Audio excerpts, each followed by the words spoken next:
Hello बच्चों, आज हम कैश फ्लो चैप्टर की कुछ इलस्ट्रेशन देखने वाले हैं। देखते हैं बच्चों इस इलस्ट्रेशन में क्या बोला है। तो बच्चों हमें कंपनी की बैलेंस शीट दे रखी है।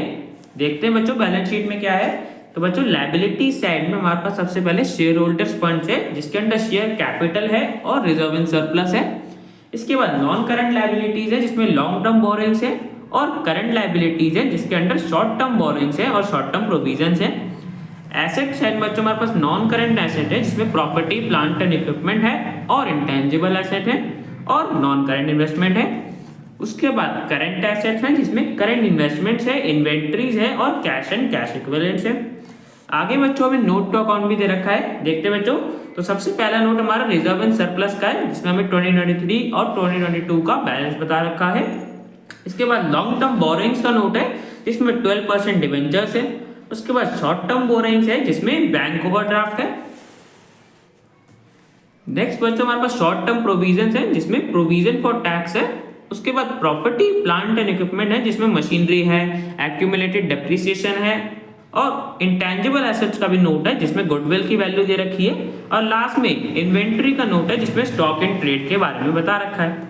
आगे देखो बच्चों, एडिशनल इंफॉर्मेशन में बता रखा है कि 1 लाख के 12% डिबेंचर इशू करे गए थे 31 मार्च 2023 को।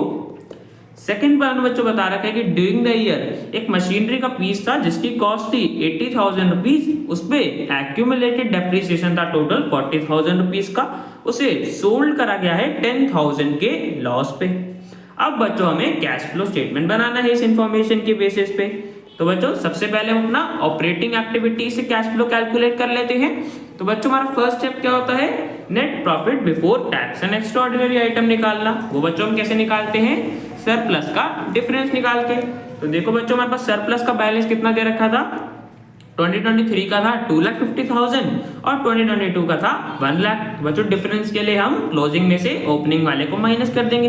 तो बच्चों हम अपने वर्किंग नोट में निकाल लेते हैं net profit before tax and extraordinary item. देखो बच्चों क्लोजिंग में से ओपनिंग वाले को माइनस कर दिया, तो हमारे पास डिफरेंस आ गया 1,50,000 का।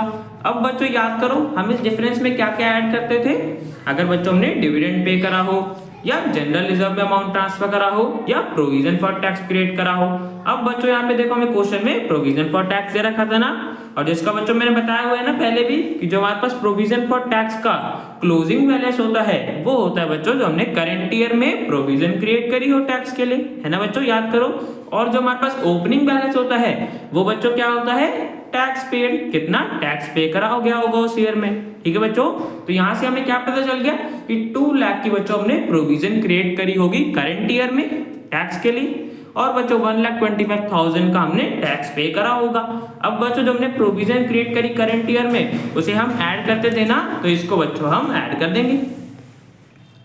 तो देखो बच्चों हमारे पास डिफरेंस आया था 2 लाख का, सॉरी बच्चों 1,50,000 का डिफरेंस आया था। उसमें 2 लाख के हमने प्रोविजन फॉर टैक्स क्रिएट करी, अभी दिखाया मैंने, जो क्लोजिंग बैलेंस होता है उसमें बच्चों हमने प्रोविजन अब ऐड कर दिया 2 लाख का। तो बच्चों हमारे पास net profit before tax and extraordinary items आ गया 3,50,000। तो यहाँ पे बच्चों हमारा फर्स्ट स्टेप कंप्लीट हो जाता है। हमने net profit before tax and extraordinary item निकाल लिया, जो कि आया है 3,50,000।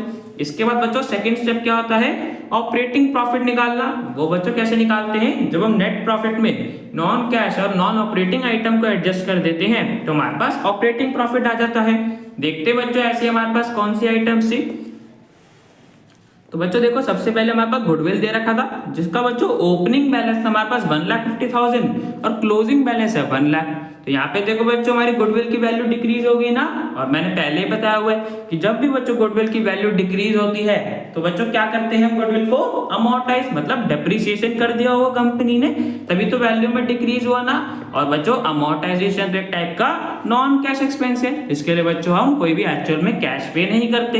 और बच्चों जितने भी हमारे पास नॉन कैश एक्सपेंस होते हैं उन्हें हम ऐड कर देते हैं ना। तो यहाँ पे देखो बच्चों अमोर्टाइज हमने कितने से करा, 50,000 से वैल्यू डिक्रीज कर दी। तो बच्चों जो अमोर्टाइजेशन का एक्सपेंस था वो नॉन कैश एक्सपेंस है, तो उसे हम ऐड कर देंगे। गुडविल अमोर्टाइज 50,000 हमने ऐड कर दिया। ठीक है बच्चों, इसके बाद देखो हमारे पास मशीनरी की एडिशनल इन्फॉर्मेशन दे रखी थी, तो इसके लिए बच्चों हम अपना मशीनरी अकाउंट बना लेते हैं, जिसका देखो बच्चों हमारे पास बैलेंस बता रखा था प्रॉपर्टी प्लांट एंड इक्विपमेंट में था ना बच्चों मशीनरी, जिसका हमें बैलेंस दे रखा था, ओपनिंग वाला और क्लोजिंग वाला। तो सबसे पहले बच्चों में अपना बैलेंस लिख लेते हैं। तो बच्चों देखो हमारे पास मशीनरी का जो ओपनिंग बैलेंस था विदाउट डेप्रिसिएशन वाला वो आ गया, और बच्चों क्लोजिंग बैलेंस हमारे पास क्रेडिट साइड में आ गया। अब देखते हैं एडिशनल इन्फॉर्मेशन में हमें क्या बता रखा था। तो बच्चों देखो सेकंड पॉइंट में बता रखा था कि ड्यूरिंग द ईयर एक मशीन का पीस था जिसकी कॉस्ट थी 80,000 रुपीज, उस पर टोटल डेप्रिसिएशन एक्यूमुलेट हो चुका था 40,000 रुपीज का, उसे हमने सोल्ड करा 10,000 रुपीज के लॉस पे। तो देखो बच्चों हमारे पास 80,000 की मशीन थी, उस पर डेप्रिसिएशन हमने कितने का चार्ज करा 40,000। तो बच्चों डेप्रिसिएशन चार्ज करने के बाद हमारे पास मशीन की कितनी बुक वैल्यू बच गई 40,000, है ना बच्चों। अब 40,000 की मशीन को बच्चों हमने 10,000 के लॉस पे सेल करा है।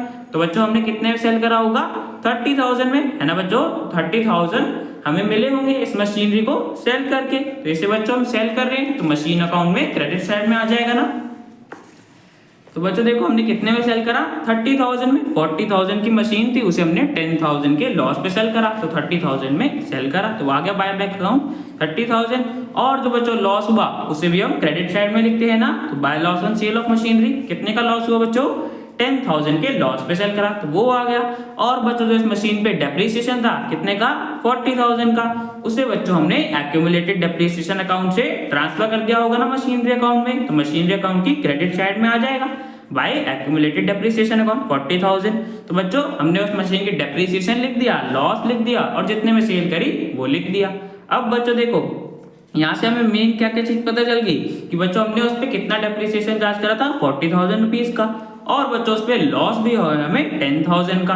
अब देखो बच्चों ध्यान से समझना, मैंने अभी बताया था कि अमोर्टाइजेशन एक नॉन कैश एक्सपेंस है, जो बच्चों हमने देखा था ना गुडविल के केस में। तो उसी तरीके से बच्चों डेप्रिसिएशन भी नॉन कैश एक्सपेंस हुआ ना, जिसे बच्चों हम ऐड कर देते हैं। तो बच्चों डेप्रिसिएशन अभी हम निकालेंगे टोटल, वो बच्चों कैसे निकालेंगे, बिकॉज हमें क्वेश्चन में क्या दे रखा था एक्यूमुलेटेड डेप्रिसिएशन। तो बच्चों एक्यूमुलेटेड डेप्रिसिएशन अकाउंट हमें बनाना पड़ेगा, बिकॉज बच्चों देखो क्या हुआ है, अभी जो हमारे पास डेप्रिसिएशन आई है 40,000 की, ये बच्चों बस उस मशीन की है जो मशीन हमने सेल करी, बट हमें तो पूरी मशीनरी अकाउंट पे जानना है कि कितने डेप्रिसिएशन चार्ज करी। तो उसके लिए बच्चों हम अपना एक्यूमुलेटेड डेप्रिसिएशन अकाउंट बनाएंगे।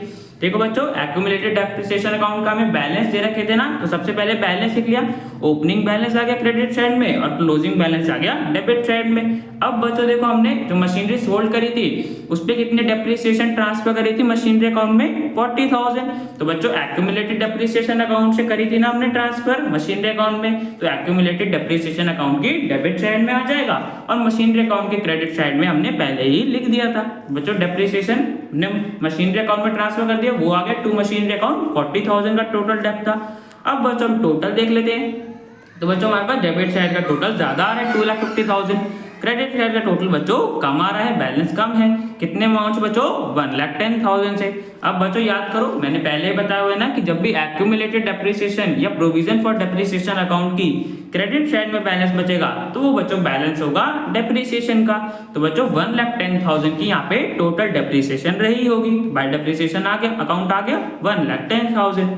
ठीक है बच्चों, तो एक्यूमुलेटेड डेप्रिसिएशन अकाउंट से हमें क्या पता चल गया कि 1,10,000 का टोटल डेप्रिसिएशन रहा होगा। अब बच्चों अपने मशीनरी अकाउंट का भी टोटल कर लेते हैं।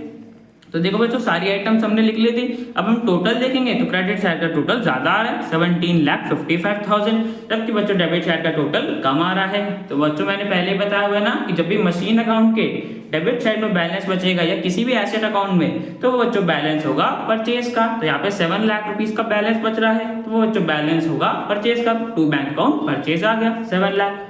अब बच्चों देखो यहाँ पे हमारे पास डेप्रिसिएशन में पता चल गया, डेप्रिसिएशन आ जाएगा बिकॉज नॉन कैश एक्सपेंस है, तो डेप्रिसिएशन को बच्चों हम ऐड कर देते हैं। और टोटल डेप्रिसिएशन अभी हमने कितना निकाला 1,10,000, तो बच्चों डेप्रिसिएशन को हमने ऐड कर दिया बिकॉज नॉन कैश एक्सपेंस है।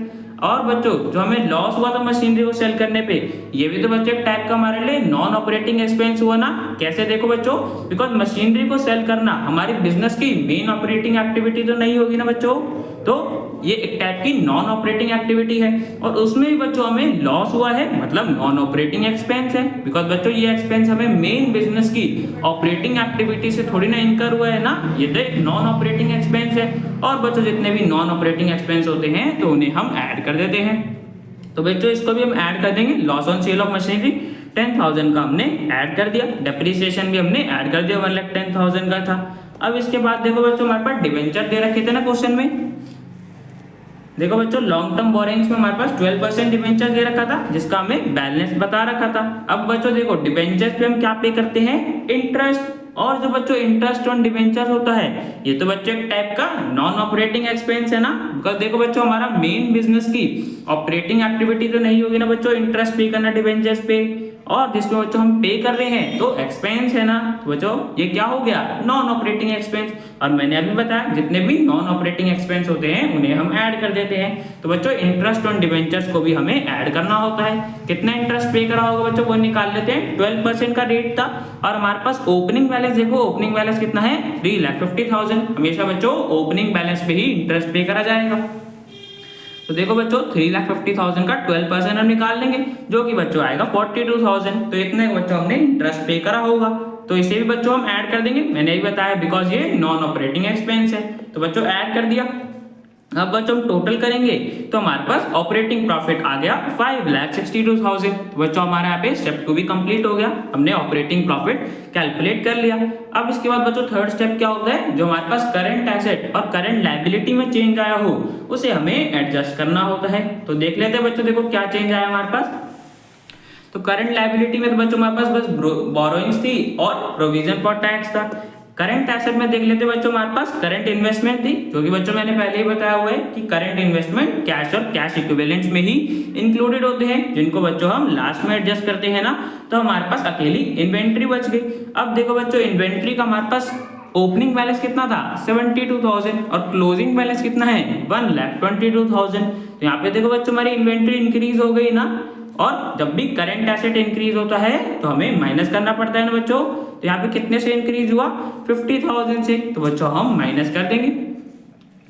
तो बच्चों देखो करंट एसेट इंक्रीज हुआ इन्वेंट्री 50,000 वो हमने माइनस कर दिया अपने ऑपरेटिंग प्रॉफिट में से।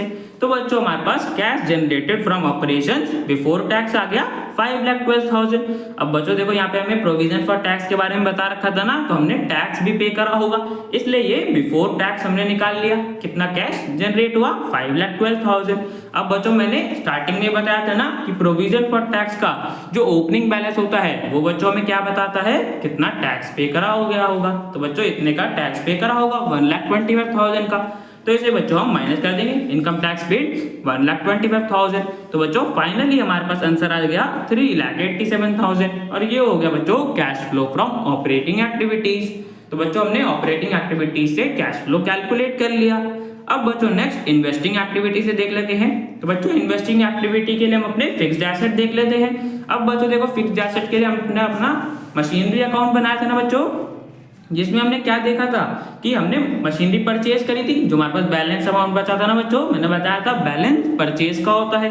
तो 7 लाख की बच्चों हमने मशीनरी परचेज करी थी और बच्चों हमने मशीनरी सेल भी तो करी थी ना 30,000 की। तो बच्चों इनसे जो हमें कैश का आउटफ्लो या इनफ्लो जनरेट हुआ उसे बच्चों हम लिख लेते हैं।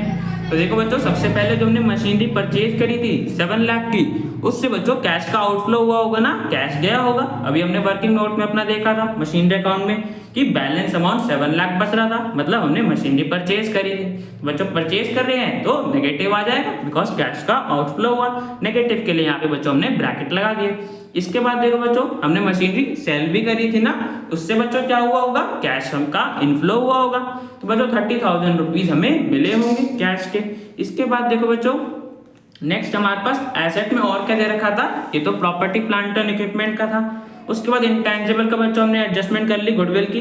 उसके बाद नॉन करंट इन्वेस्टमेंट थी जिसका बच्चों ओपनिंग बैलेंस था 1 लाख और क्लोजिंग बैलेंस था 1,50,000। तो यहाँ पे देखो बच्चों हमारे इन्वेस्टमेंट इंक्रीज हो गए ना, कितने से 50,000 से, मतलब बच्चों हमने इन्वेस्टमेंट परचेज करी होगी है ना बच्चों। और जब परचेज करते हैं तो बच्चों कैश का आउटफ्लो होता है ना, तो इसे भी हम नेगेटिव से शो कर देंगे। Purchase of non current investment 50,000 negative का था, तो यहाँ पे हमने ब्रैकेट लगा दिया।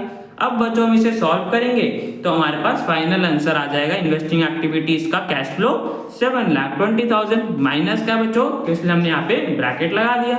और माइनस क्या, तो बच्चों हम क्या लिखेंगे, cash used in investing activities. ठीक है बच्चों, तो इन्वेस्टिंग एक्टिविटीज से भी हमने कैश फ्लो कैलकुलेट कर लिया। अब इसके बाद बच्चों हमें फाइनेंसिंग एक्टिविटी करना है। तो बच्चों फाइनेंसिंग के लिए हम अपने शेयर कैपिटल और बोरोइंग्स देख लेते हैं। तो देखो बच्चों शेयर कैपिटल का हमारे पास ओपनिंग बैलेंस है 7 लाख और क्लोजिंग बैलेंस है 9 लाख। तो यहाँ पे देखो बच्चों हमारा शेयर कैपिटल इंक्रीज हो गया। अब बच्चों इंक्रीज कैसे हुआ होगा, जब हमने शेयर इशू करे होंगे, और जब बच्चों शेयर इशू करते हैं तो हमें कैश रिसीव होता है ना। तो यहाँ पे देखो बच्चों कितने से इंक्रीज हुआ, 2 लाख थे, तो बच्चों 2 लाख रुपीज हमें रिसीव हुए होंगे शेयर को इशू करके। तो आ गया proceed from issue of share, 2 lakh rupees का कैश इनफ्लो जनरेट हुआ, तो इसलिए हमने उसे पॉजिटिव से दिखा दिया। ठीक है बच्चों, इसके बाद देखो लॉन्ग टर्म बोरिंग से बच्चों हमारे पास 12% डिबेंचर्स थे, जिसका ओपनिंग बैलेंस था 3,50,000 और क्लोजिंग बैलेंस है 4,50,000। तो ये भी बच्चों इंक्रीज हो गए। और हमें एडिशनल इन्फॉर्मेशन में बता रखा था ना कि डिबेंचर्स इशू करे गए थे 12% वाले 1 लाख रुपीज के, तो इससे ही बच्चों हमें कैश रिसीव हुआ होगा, तो ये भी आ जाएगा। Proceed from issue of 12% debenture, 1 lakh rupees हमें रिसीव हुए होंगे। ठीक है बच्चों, और बच्चों इन्हीं डिबेंचर्स पे हमने इंटरेस्ट भी पे करा था ना, हमने निकाला था ऑपरेटिंग प्रॉफिट के टाइम पे कितना इंटरेस्ट आया था 42,000। तो बच्चों जब इंटरेस्ट पे करेंगे ये भी अंडर फाइनेंसिंग एक्टिविटी ही आता है, और पे कर रहे हैं तो कैश का आउटफ्लो होगा, मतलब नेगेटिव। तो इसे बच्चों हम अपने ब्रैकेट से प्रेजेंट कर देंगे, 42,000 इंटरेस्ट पे करा था। ठीक है बच्चों, इसके बाद देखो हमारे पास शॉर्ट टर्म बोरोइंग्स में बैंक ओवरड्राफ्ट दे रखा था, जिसका बच्चों ओपनिंग बैलेंस है 75,000 और क्लोजिंग बैलेंस है 1,50,000। तो यहाँ पे देखो बच्चों हमारा ओवरड्राफ्ट भी इंक्रीज हो गया ना, मतलब बच्चों हमने बैंक से और लोन लिया होगा, और जब बच्चों लोन लिया होगा तो हमें कैश रिसीव हुआ होगा ना। कितने से इंक्रीज हुआ ये, 75,000 से। तो 75,000 रुपीज बच्चों हमें और मिले होंगे कैश में, मतलब कैश का इनफ्लो हुआ। तो बच्चों पॉजिटिव से दिखा देंगे बैंक ओवरड्राफ्ट 75,000।